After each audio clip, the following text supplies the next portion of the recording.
Bom, pessoal, agora nós vamos falar da remissão, né, como modo de pagamento indireto. A remissão, ela nada mais é do que o perdão da dívida. Então, o credor, ele tem o direito de perdoar a dívida, e ele perdoando a dívida, a obrigação, estará extinta. Então, o conceito aí de remissão é a extinção da dívida, né, pelo perdão, do credor. Então, esse é um ato exclusivo, né, é um direito exclusivo do credor, mas é um ato bilateral, é um negócio jurídico. Por quê? Porque a remissão, ela depende da concordância do devedor. Quer ver? Vamos lá no artigo 385. A remissão da dívida aceita pelo devedor extingue a obrigação, mas sem prejuízo, né, de terceiro.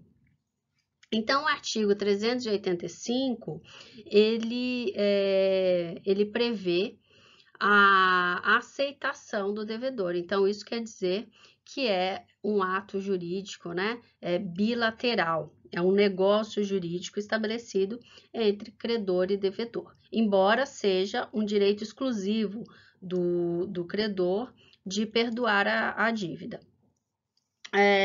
Mas para a extinção, né, da obrigação, deve haver a concordância aí do devedor. Essa remissão, ela pode ser total ou parcial, né?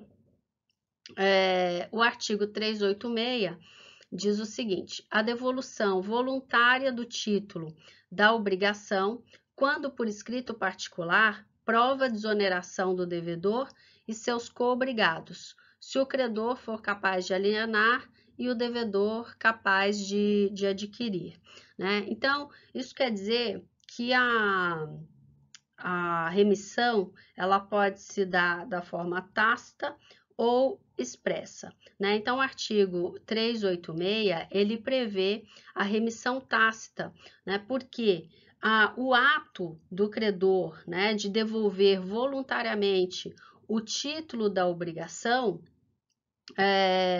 representa, né, a sua remissão, significa o perdão da dívida. Então, a remissão, ela não foi feita, né, por instrumento de forma expressa, né, por um instrumento de um termo de remissão, um termo de perdão da dívida, mas ela foi feita pelo próprio ato de devolução do título. E aqui vamos observar que eu estou falando, quando eu falo, né, a devolução voluntária do título da obrigação, quando por escrito particular, eu estou falando daquela dívida contida no instrumento particular, né, ou num contrato, por exemplo, de confissão de dívida. A devolução deste instrumento, né, significa a remissão tácita. E não, eu não estou falando aqui de título de crédito, porque quando nós falamos lá na forma direta, né, de pagamento, nós vimos a possibilidade, né, da quitação com a devolução do título de crédito. E eu dei o exemplo para vocês do cheque, né, a devolução do cheque. Então, no caso da devolução do título de crédito, aí nós temos aí, né, a presunção de pagamento, né, de pagamento direto. E aqui não, aqui é a devolução do instrumento particular, tá? E aí isso significa o perdão da dívida, né? E não pagamento direto. Por isso que o perdão, a remissão, sendo um negócio jurídico, né? Para a extinção da dívida, a extinção da obrigação, é tida como um pagamento indireto, tá? O artigo 387, ele diz que a restituição voluntária do objeto empenhado prova a renúncia do credor à garantia real, não a extinção da dívida.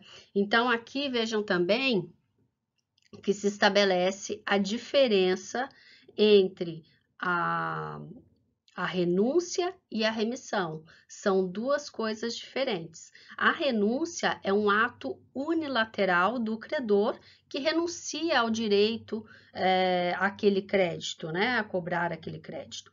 Agora, aqui não, aqui é o perdão da dívida. Então, aqui é o perdão da dívida que vai ocasionar a extinção da obrigação. E a remissão, lembrando que é negócio jurídico, é ato bilateral, quando a renúncia é ato unilateral do credor, tá bom?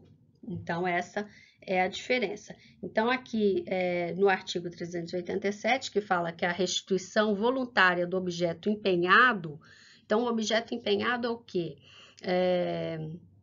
O penhor é uma garantia de pagamento. Então, quando eu devolvo aquela garantia, aquele objeto empenhado, aquele objeto que foi dado como garantia de pagamento da dívida, a devolução desse objeto é simplesmente o ato de renúncia da garantia, mas não do perdão da dívida, tá?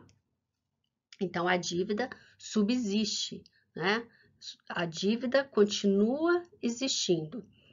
O que foi renunciado foi o direito à garantia, a garantia real aí no caso.